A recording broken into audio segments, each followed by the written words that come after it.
அமரர் கல்கி அவர்களின் சிவகாமியின் சபதம் 2ஆம் பாகம் காஞ்சியின் முற்றுகை. எல்லோருக்கும் வணக்கம். 2ஆம் பாகத்தின் 39வது அத்தியாயம் விடு படகை. கடந்த பதிவில் மண்டவப்பட்டு கிராமத்தில் இருந்த மாமல்ல நரசிம்மரை தேடி தளபதி பரஞ்சோதியும் பல்லவப்படை வீரர்களும் வந்ததையும், அந்த சமயம் நரசிம்மவர்மர் சிவகாமியிடம் விடைபெற்றதையும் பார்த்தோம். இப்போ 39வது அத்தியாயத்தை வாசிக்கலாம் வாங்க.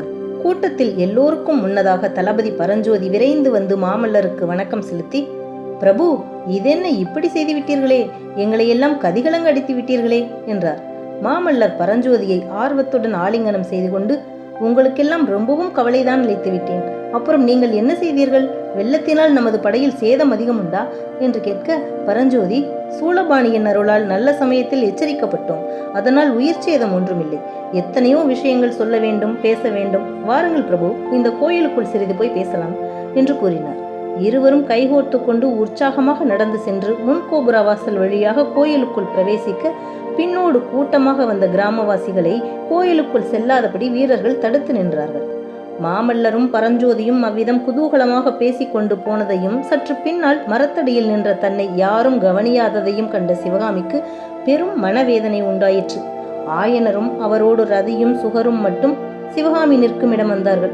இனிமேல் நீங்கள் தான் என் உண்மையான சிநேகிதர்கள் என்று கூறுவது போல் ரதியையும் சுகரையும் சிவகாமி தடவி கொடுத்தார். முன்னால் சென்ற கூட்டத்தின் ஆறாவாரம் சற்று அடங்கியதும் இவர்கள் மடத்தை நோக்கி சென்றார்கள். வழியில் கோயில் வாசலை நெருங்கி சென்ற போது அங்கே கூடியிருந்த கிராமவாசிகள் சிலர் பேசிக் கொண்டிருந்த வார்த்தைகள் சிவகாமியின் காதில் விழுந்தன. பல்லவகுமாரர் இப்படி நம்மை ஏமாற்றி விட்டாரே.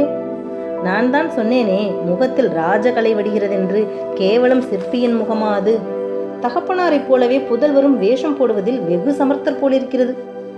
ஆயனர் குடும்பத்தை காப்பாற்றுவதற்காகவே இந்த வெள்ளத்தில் அகப்பட்டு கொண்டாராமே.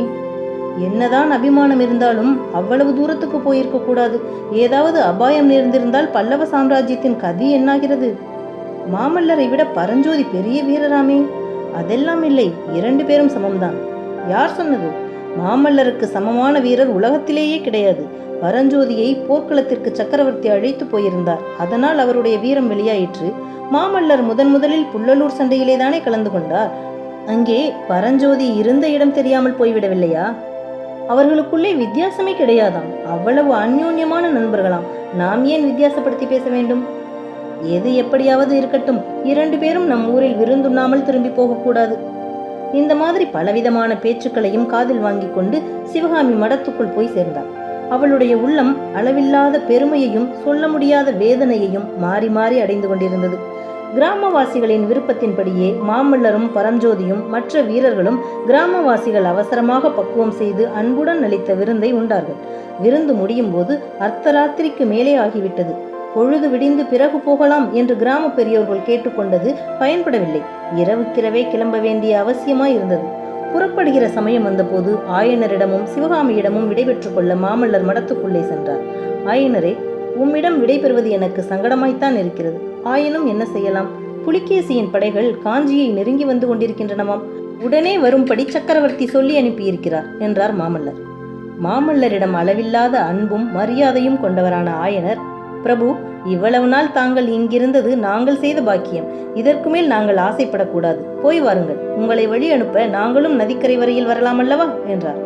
அவ்வளவு தூரம் வருவது அவசியமில்லை. இஷ்டப்பட்டால் வாருங்கள் என்றார் மாமல்லர். மாமல்லர் சிவகாமியை நோக்கிய போது அவள் வேறு பக்கம் பார்த்து கொண்டிருந்தாள். அந்த அபூர்வமான காதலர்களுக்கு மத்தியில் திடீரென்று ஒரு திரை விழுந்து விட்டது போல் இருந்தது. இரவு 3ஆம் ஜாமம் முடியும் சமயத்தில் சந்திரன் மேற்கு வானவட்டத்தின் அடியில் பிரகாசித்துக் கொண்டிருந்த போது வராக நதியில் ஆயத்தமாக நின்ற படகுகளில் மாமல்லர், பரஞ்சோதி முதலியோர் ஏறிக்கொண்டார்கள். கரையிலே கிராமவாசிகளும் ஆயனரும் சிவகாமியும் நின்றார்கள். இத்தனை நேரமும் எங்கேயோ போய்விட்டு அப்போதுதான் ஓட்டமாக திரும்பி வந்திருந்த குண்டோதரனும் பின்னால் நின்றான். நதிக்கரையிலும் மாமல்லர் சிவகாமியுடன் பேசுவதற்கு வசதி கிடைக்கவில்லை. படகில் ஏறிக்கொண்டதும் அவர் கரையில் இருந்த சிவகாமியை உற்று நோக்கினார். சிவகாமி அவரை அப்போது ஆர்வத்துடன் ஏறிட்டு பார்த்தாள். ஏதாவது சொல்ல வேண்டும் என்று மாமல்லருடைய உதடுகள் துடித்தன. ஆனால் வார்த்தை ஒன்றும் வரவில்லை. தளபதி பரஞ்சோதி விடு படகை என்று கட்டளையிட்டார்.